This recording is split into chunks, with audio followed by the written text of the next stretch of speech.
mi nombre es Fabiola Orellana, estudiante de Comunicación Social, tercer semestre, y el video es para la materia Historia Universal.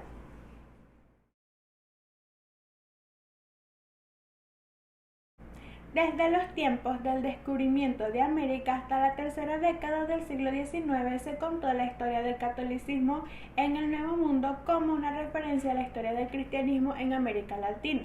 Antes de comenzar es importante entender dos conceptos. Primero, el cristianismo no es una religión. Se dice el cristianismo al conjunto de personas que han puesto su fe y confianza en la persona de Jesucristo, teniendo como base creencia que Él murió en la cruz por los pecados personales de cada uno y resucitó al tercer día obteniendo la victoria sobre la muerte para dar vida eterna a los que creen en Él.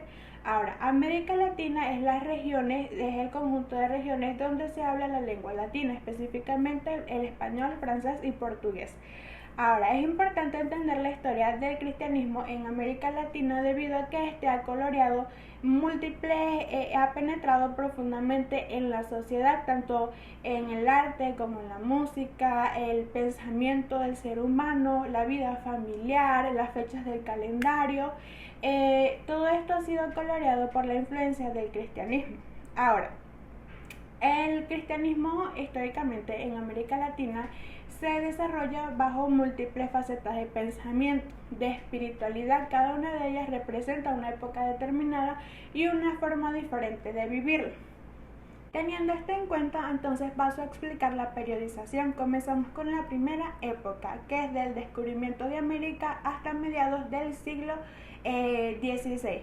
Este periodo abarcaría el tiempo de implantación de la presencia hispano-lusitana, el periodo de colonización y de expansión misionera. La segunda época empezaría desde la mitad del siglo XVI hasta 1620. Aquí se continuaría el proceso de colonización, pero también trataría la implantación de las iglesias coloniales y de la estructura de las iglesias coloniales y las distintas formas de religiosidad cristiana. La tercera época comprende desde 1620 hasta 1700. Este se denomina el cristianismo barroco. Está marcado por una reorganización de la sociedad colonial, incluyendo la ilustración en América Latina. Ahora, en cuanto al eje cronológico de Brasil, este se extendería hasta el periodo pombalino, es decir, 1777. Esto traería cambios dramáticos en la vida, en el sistema social y político del país, y por consecuente le llevaría a tener consecuentes reflejos en la vida eclesial del catolicismo brasileño.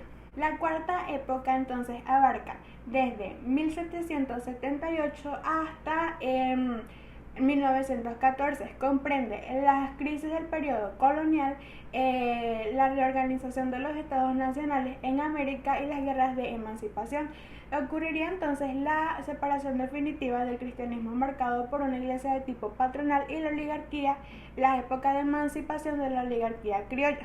Ahora, en el cristianismo vienen a presentarse dos luchas, primero por parte de los conservadores y los viejos liberales por un nuevo poder estatal. De esta manera tenemos que el Estado liberal desamortizará los bienes eclesiásticos. El protestantismo va a tener un discurso similar al catolicismo romano y por último se incluirá o se procederá a la inserción de las estructuras modernizadas y colegios del protestantismo, característicos de ellos. Por último tenemos la quinta época.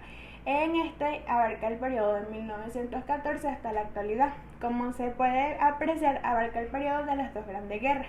En esta época el cristianismo estaría como marcado o sería influenciado por el movimiento populista. Asimismo, por su parte, la Iglesia Católica daría como que mayor abertura para el movimiento laico y su inserción en la vida civil. Y también el protestantismo propondría un nuevo modelo de la vida eclesial en América Latina que daría territorio para la evangelización y por tanto su expansión. Un último elemento muy importante es el desarrollo de las manifestaciones del cristianismo evangélico pentecostal, y de esta manera tendríamos la periodización de la historia del cristianismo en América Latina.